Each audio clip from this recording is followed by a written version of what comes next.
I went to music school. I got a bachelor's and I got a master's.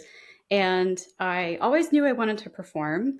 And I always knew I wanted to teach. And I Mhm. wanted to do both of these things really, really well. And so I started my own teaching studio pretty much right out of college.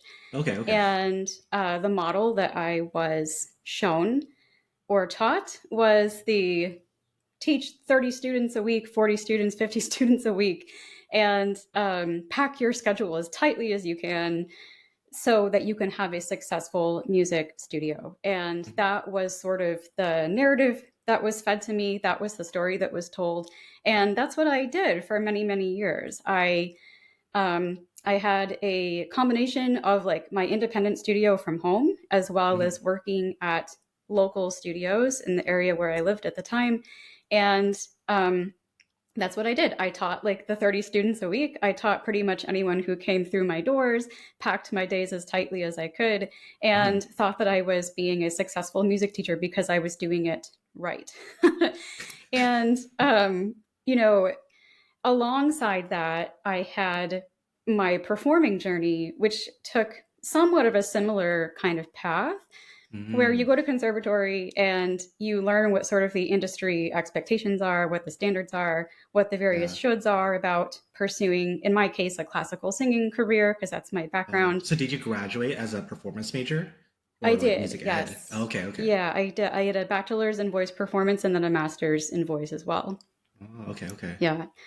Um, so the expectation was, you would take a lot of auditions, do some opera programs, and eventually get hired by a house or an organization somewhere and have a Mm. career.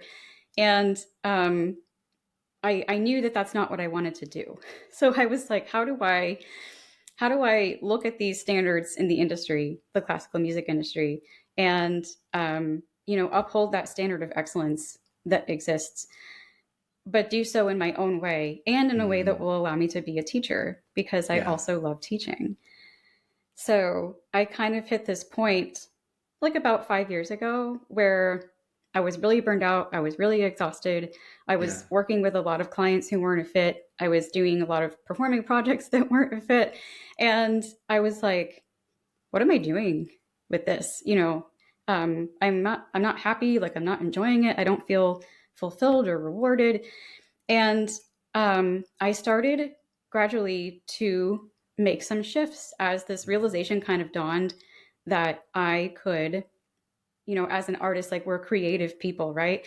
And part Hmm. of what we create is like our path, it is our career. And this realization kind of dawned that I could create my own path, I could create Was there my like own a pivot business. moment or something? Yeah, yeah. It was kind of this realization that like I don't have to be stuck or Hmm. unhappy doing something that I don't love or something that I did love in a format that I did not love. Yeah, yeah. That makes sense Yeah. though. I mean, going back to what you first said, I feel you on the 30, 40 student thing.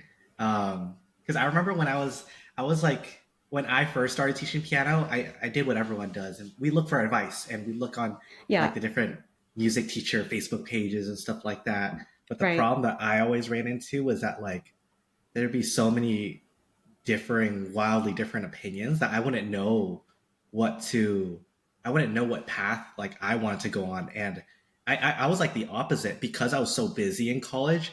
I only got up to like maybe 20 students a week. And that was because I physically couldn't take on any more students. And as a Yeah. result, like I felt unsuccessful because of that. Mm. Um, I was like, like everyone's saying to hit 40 students, you got to hit 40 students, but like I can't Yeah. even get past 20 because I just don't have the time. Like, am Right. I really successful as a piano teacher?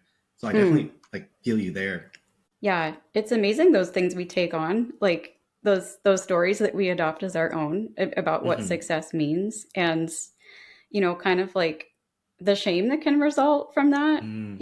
I relate to that too, is like feeling like you're not successful or feeling like you're inadequate somehow because, for me, I felt really lucky to be doing music Yeah. for my living. And I was like, who am I to feel unhappy doing what I love because there are so many people not doing what they love, and so many musicians who feel like they can't pursue music or don't pursue music for one reason or another. So, like, who am I to like, I should just be grateful for what I have, Yes. even if it's not ideal. That is so true. That's so true. And I see this happening at like every income level too, because like Mm, some of my clients who have built like an established studio, have a big music school already, like we there's always going to be that feeling of shame, imposter syndrome that comes up where we shame ourselves for our current income because we're not at our goal. But like the way that I like to think of it is kind of going back to the beginning when we didn't have any students, when we didn't have any student results, but we still had that power, that personal power to like start.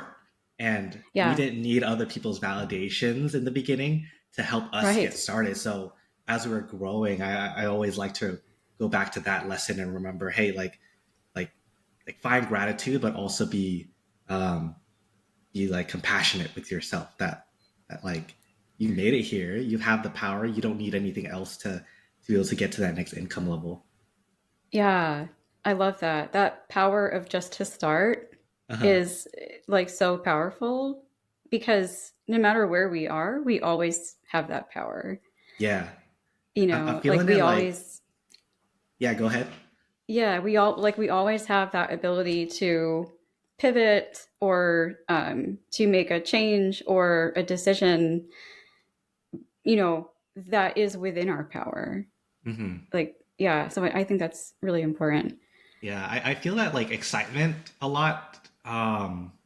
For me right now in this time of my life, I feel that excitement a lot in my music career right now, where it's still new, and I feel like everything that happens in there is just so exciting for me. Where I have to get back to that in my business as well, because I've been doing this coaching business for so long. Like it feels like it can get tired. There can be times where it feels like a routine, or it feels like, oh, I've done this before. Like it's not like I shouldn't be proud of that, but um, I'm trying to treat my business just like my music as well. I'm kind of curious if that plays a role in your life, like how you see the your music career and your teaching career like as interconnected. Yeah, I love that. For me, like it's always been about performing and teaching and Hmm. now coaching as well. That's like a more recent development for me in the past like 3 or 4 years. Uh-huh. Um, but I never like saw this dichotomy between the two. Mm. You hear in the classical singing world of a lot of people who like, oh, they couldn't have a performance career, so they like settled for teaching, or Hmm. they teach as a day job, so they can pay the bills and have somewhat of a performance career because that's what like they Yeah. really love to do. But like for me, I've always loved teaching because I feel like it itself is its own creative endeavor. Yeah. Like I find such creativity working with students and working with their voices and helping them to kind of pull out what they can do. Hmm. And, as a performer, like you bring a lot to your teaching as well. Like you have a lot of experience there to share. I always feel that they have like really complemented each other Yeah. a lot. And, the concepts that I teach, like even the fundamental concepts that I'm like, constantly reinforcing with my students, it's like those are hallmarks of my own singing. Hmm. I become my own teacher. I check in with those things myself Yeah. to make myself a better singer. How do you feel like either in the lesson room or on the stage when all of those things are congruent and aligned in your life? Like how does it feel compared to if you didn't have time to dedicate to both to any of those? It feels though the word that I like to use is easeful, which Mm. is different from easy, Uh-huh. um, because most things aren't easy. Yeah. But easeful as far as there's no like unnecessary friction or effort, and you know that you're on this path that is meant for you. Hmm. You know that you're on that you're going towards a direction that is aligned for you, and even though things might be difficult, um, they're not complicated. Yeah. It's simple, and you feel this sense of purpose that comes from that because you're doing something that is meaningful to you. And Mhm. that's kind of what was missing before because I knew that music meant something to me and sharing music with people was meaningful. But the way in which I was doing it was leaving me feeling like it was tons of effort. Yeah. It was exhausting me. It felt like there was that friction and Yeah. it didn't feel purposeful as much as I did impact lives that way and you know befriend people and build relationships. But for me personally, it was just not. It was not like the true purpose of how I've Mhm. been created to share music. Yeah. Was there any stories or examples that come out of that when you're thinking of that phase of your career, like before 5 years ago? I mean, yeah, I just remember. I remember being in this state of it was in like summer 2019, Uh-huh. and I was getting to that point where I was like, I don't know how much longer I can sustain this. And what I remember is just like my most favorite students coming into the studio, like the ones I did enjoy working with and continued to work with even after I began to restructure my business. I just remember them coming to the studio and still feeling like such exhaustion and like not quite dread but like almost like oh you know I don't know if I can do this and I was like something is wrong here, you know, these are my most favorite students, like these are my most favorite clients that I love working with, and if this is how I'm feeling, you know, in advance of their lessons and you know working with them, um you know something needs to change here.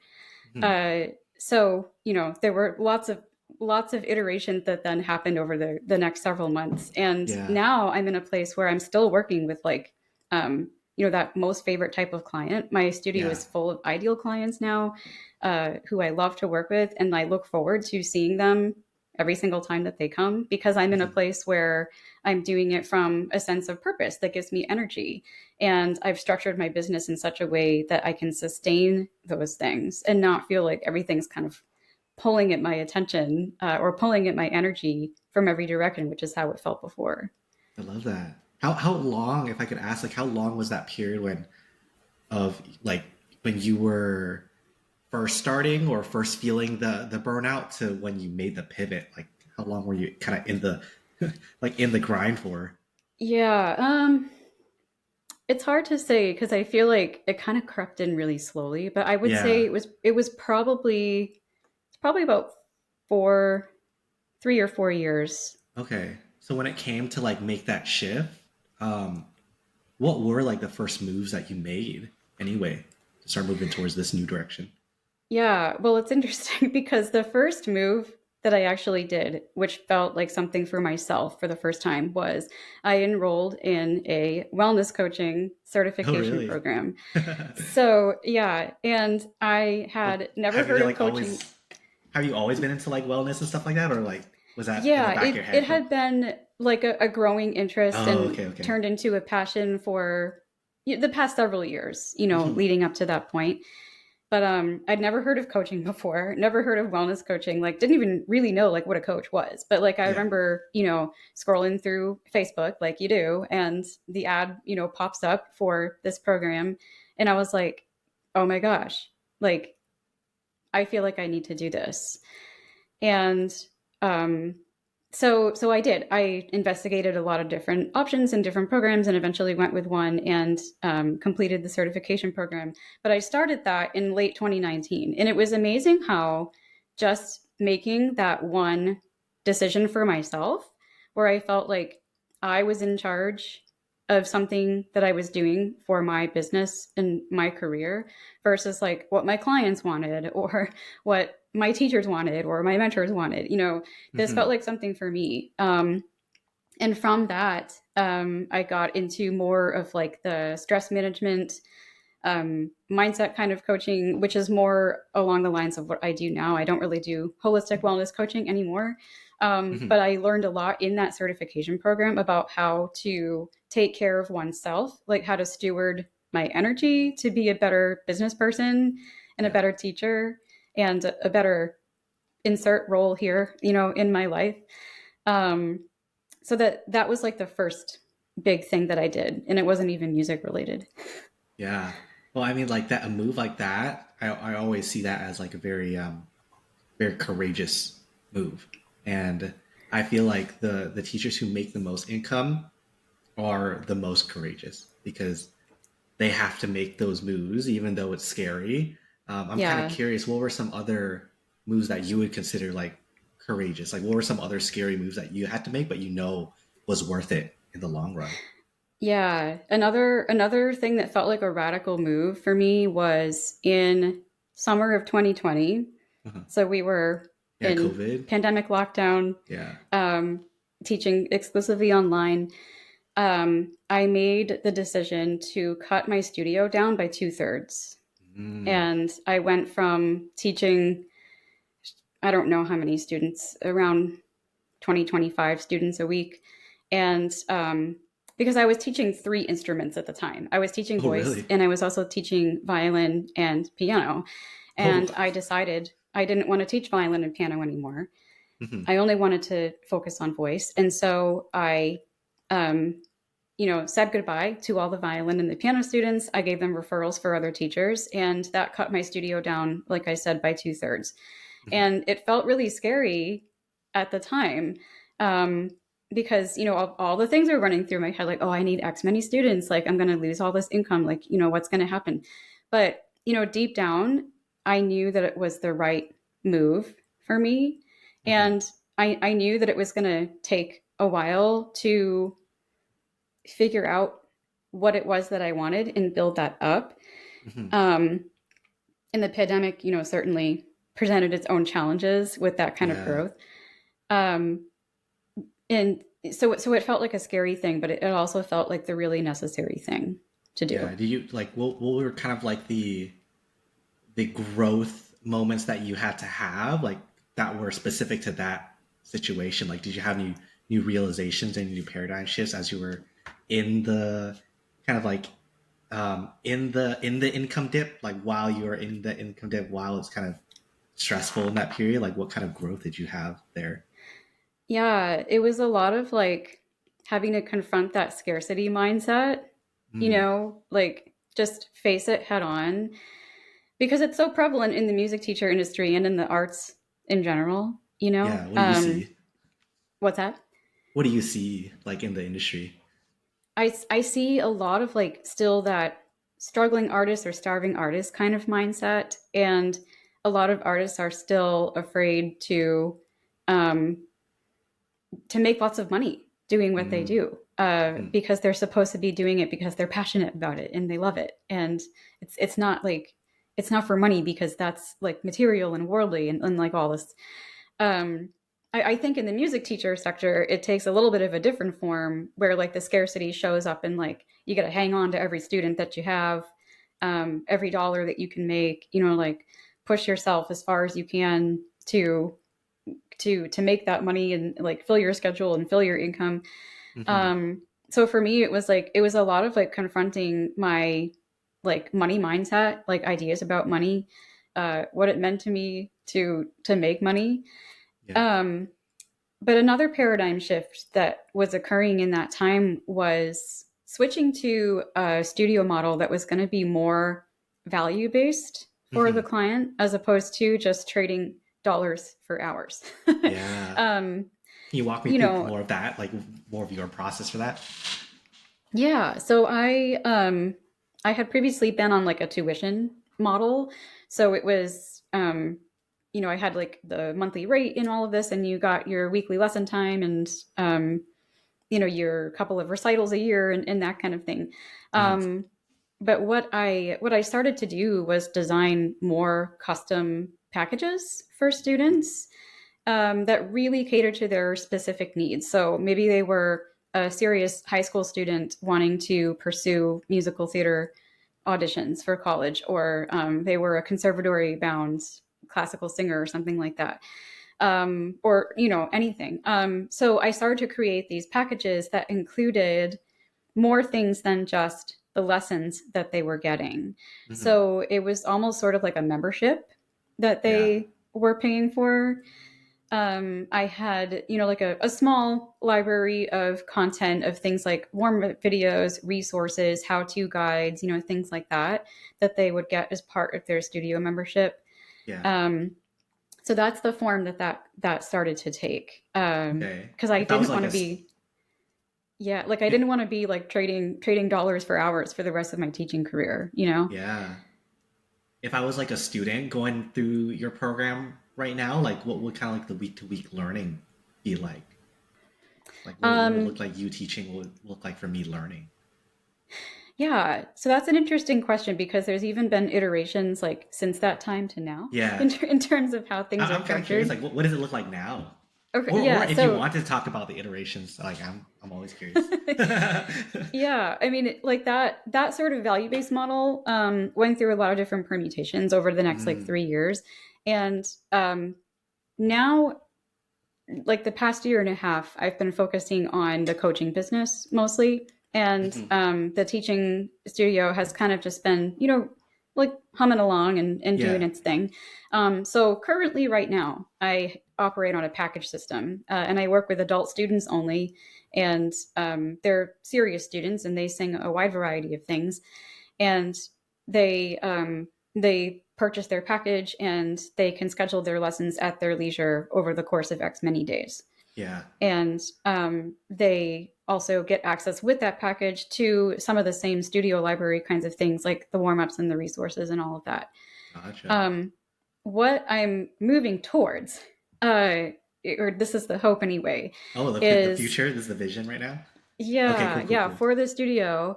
um, what I'm hoping for is I've already started creating and filming a vocal fundamentals course, Hmm. which kind of goes through all of the basics of singing. The fundamentals of singing apply to any style of singing that you would do, whether that's classical or commercial or theater or whatever.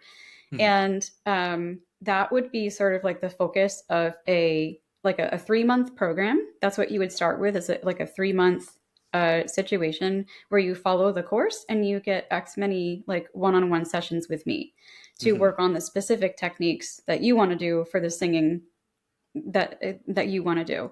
Yeah. Um, and after that 3 months is over, you can work out an a la carte situation where you can continue one-on-one work, or you can just opt to um, be a member of the library with their resources. Cool. Cool. And then for you, like, does that mean like you're in the filming process right now and stuff? Yeah, Awesome. Exciting. yeah, Exciting.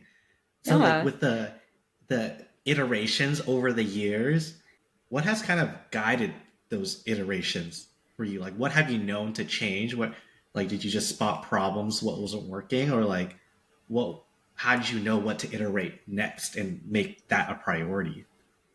Yeah, that's a good question because I think for a while, back in the earlier days, it was a lot of like, what do I not want? Here's a problem, so let me create a policy around that, or like Hmm. manufacture the situation so that that problem doesn't happen anymore.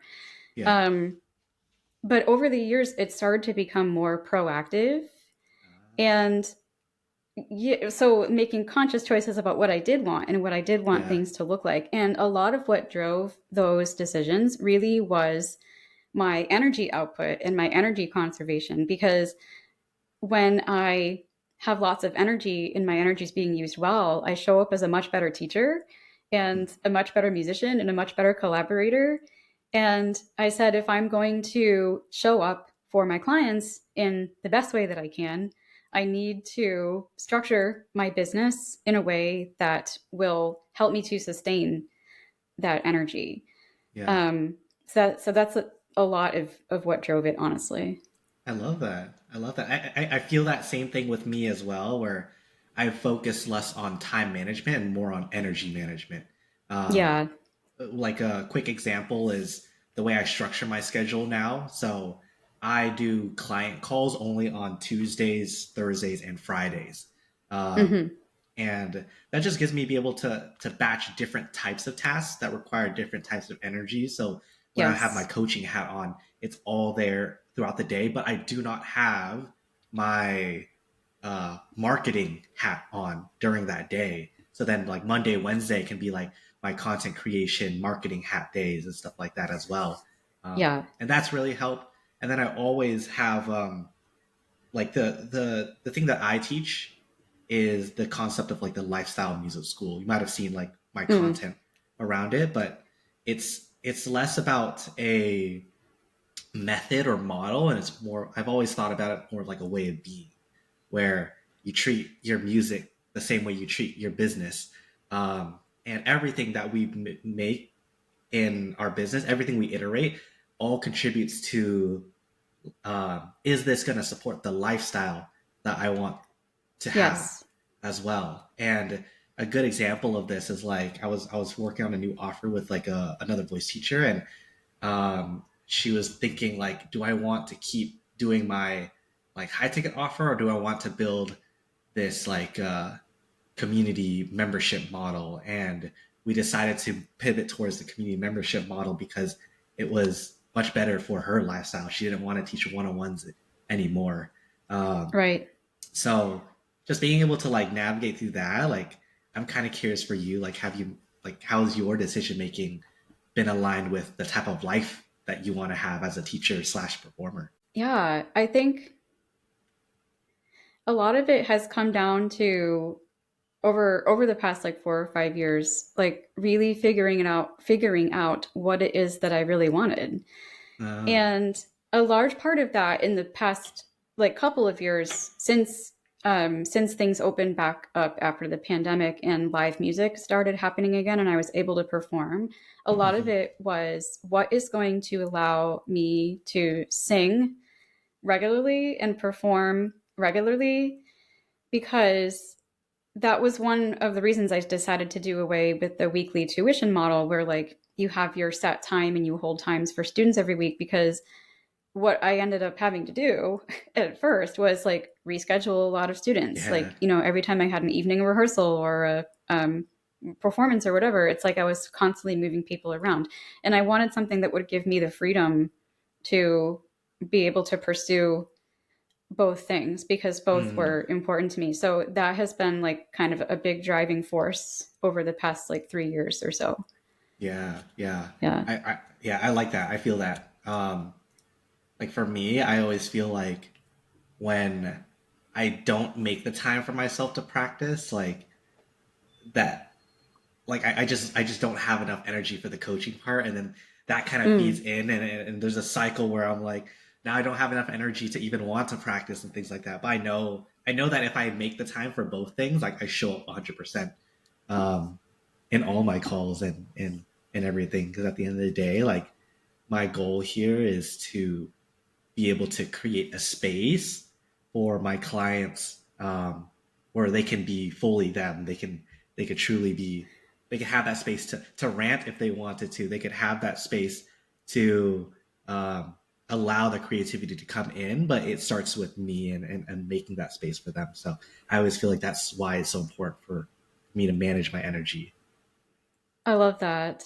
And Mhm. it's you're leading by example that way too, Yeah, yeah, yeah. like you coach on the lifestyle business and um helping people to do things that are a match for them, and you're modeling that yourself by making that time and doing what you know that you need to do to show up as the best coach you can. I love that. Hmm. Yeah. Thank you, thank you. Yeah, Yeah. I'm kind of curious. What do you like?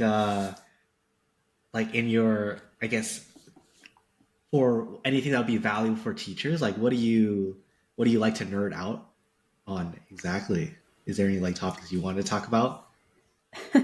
um Yeah, and there's so many. I love talking about breathing. As a voice teacher, like Uh huh. breath technique is like one of my favorite things to teach about.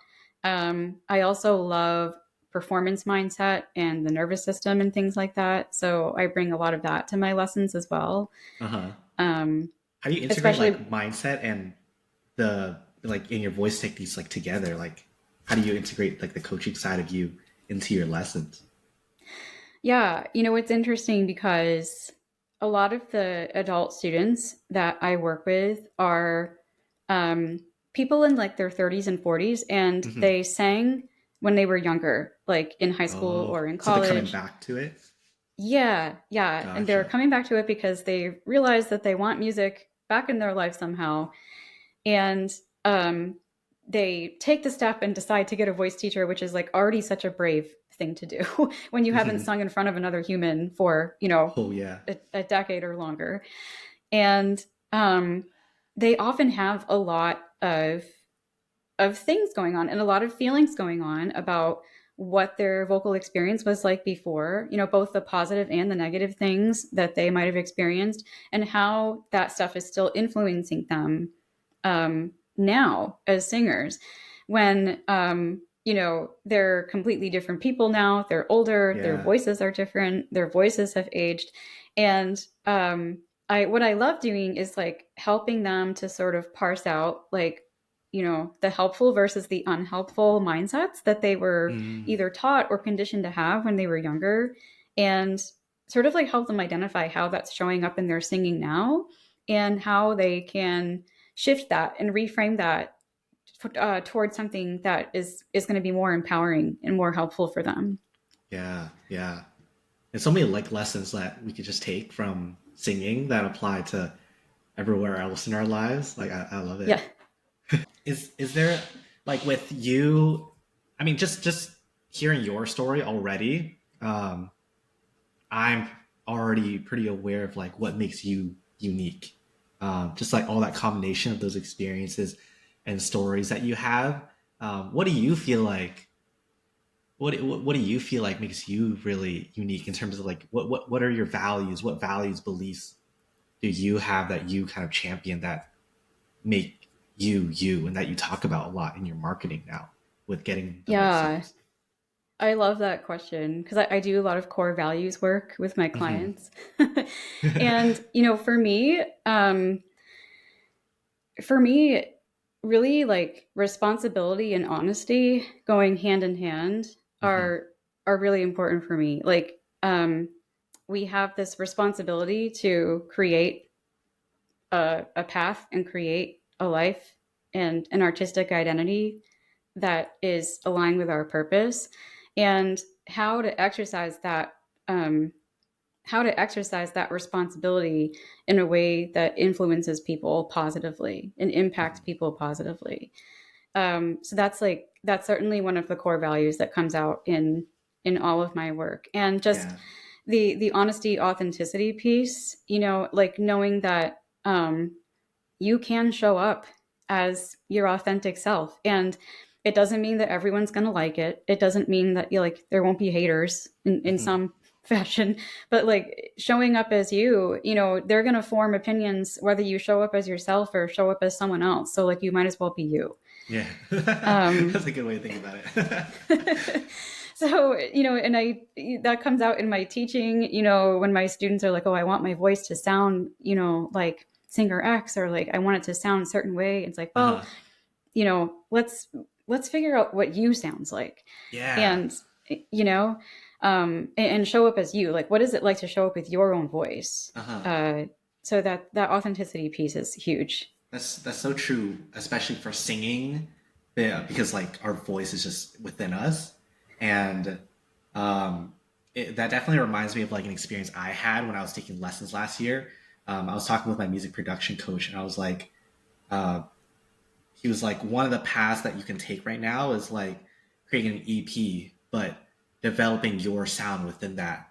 And for me, I always thought that your sound was something that you figured out like by testing it out, by seeing what gets a reaction from the audience, what the audience likes. But Hmm. then um, my coach helped me, and he was like, your sound is like a choice. It's like me choosing to use these, like me having the intention to choose the same presets that I might use, or the same samples that I might use in a Yeah. track, or something like that, Hmm. or the same musical choices that I will make. Like that's what creates my sound, um, not what other people dictate um, what it Right. is or what it can be. So Right. I feel like that relates a lot to like our own marketing message as well. And our own voice as copywriters. It's that Yeah. like you like there's times when we put out copy out there and we test it, see what the audience responds to improve our messaging.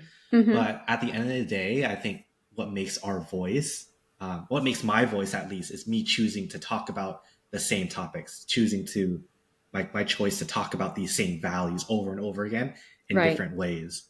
Right. So yeah, I just wanted to share that thought with you.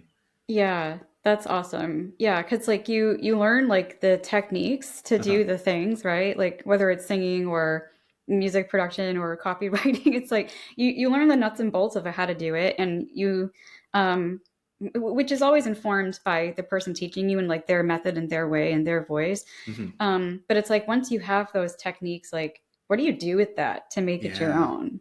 You know? exactly. Like how do you find your own voice as a copywriter? Like how do you find your own voice in your own content? It's a journey for sure.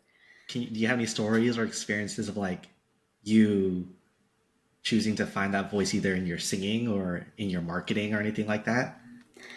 Yeah, absolutely. I mean, yeah, in the classical singing world, there are like, these boxes they try to fit voices in, like you're this kind of soprano or like you're this Oh, kind of tenor. And it's like very specific down to like the specific opera roles that you might sing or the specific arias that you might sing.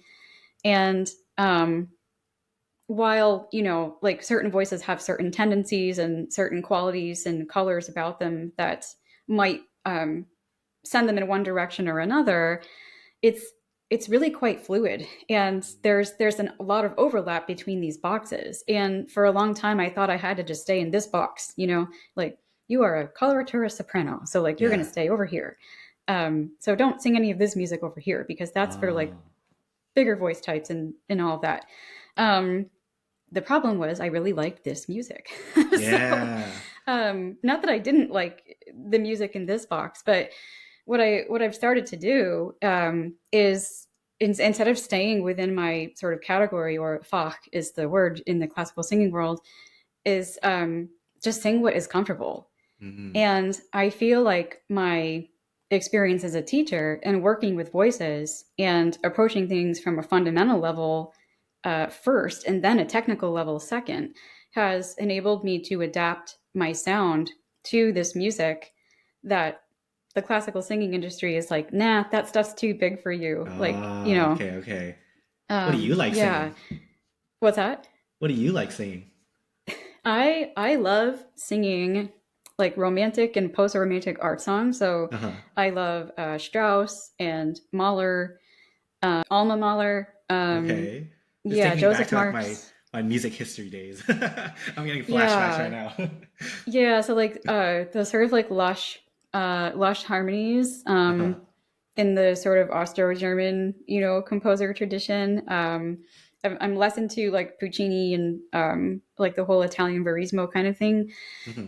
But I love the just like the complex, like dense harmonic language of that Yeah. romantic art song. And whenever I'm asked to like program a set in a recital or like sing at an event where I can choose whatever I want, I gravitate towards those songs Ah.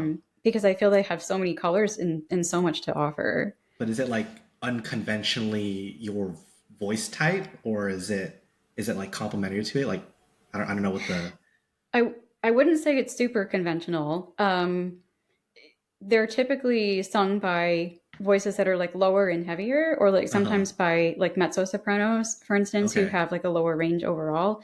My voice is like very high and very light, so it's perfect for like Bach and Handel and stuff, which I also Uh-huh. love. But this romantic stuff helps me to exercise my voice in a different way. Um, like in my master's recital, I did a whole set of songs by Alma Mahler, Oh. uh, which were like very low tessitura, very thick piano texture. Hmm. And in that context, it was successful. If those songs were, if I was singing them with the orchestrated version, which is how they were originally conceived, like that would be a different story. Yeah, yeah, yeah. Um, but doing them in a recital context with piano, I feel like there's so much flexibility there. And I tell singers like, don't let anyone tell you that you can't sing this stuff, Yeah, because there is a context in which you can. It doesn't mean that it would succeed in every context, but if you want to do it, you can find a way to do it that you can make work. that's really cool. Yeah, I wish I wish one I always like the worst part about COVID was that it cut my college experience short. Oh no. So yeah, I've Yeah. only so I was in person for like up to halfway through my junior year, Okay. um, and um, and that got taken away, and then like the whole year senior Mm. year. So um, I just wish I had more conversations like this back in college. I don't remember. I don't know if it was like because nobody really had these types of conversations, or I just wasn't aware of having them. It was probably a little bit of both. But like I wish I was more aware to have these conversations where we can talk about how to interpret the music and have our unique spin on it Yeah. versus like trying to play it accurately or something like that. Right. Uh-huh. Right. Or interpret it the way that everybody else is doing it. Yeah, exactly. Yeah. Um, cool. Well, other than that, though, I just want to say, like, appreciate you for sharing your story. It's been so fun. Is there anything that you wanted to share? Any last things that you want to share that you feel like would be valuable for anyone watching? Yeah. I think, I just want all artists to remember that they have agency and they have a purpose and they have agency to exercise what that purpose is.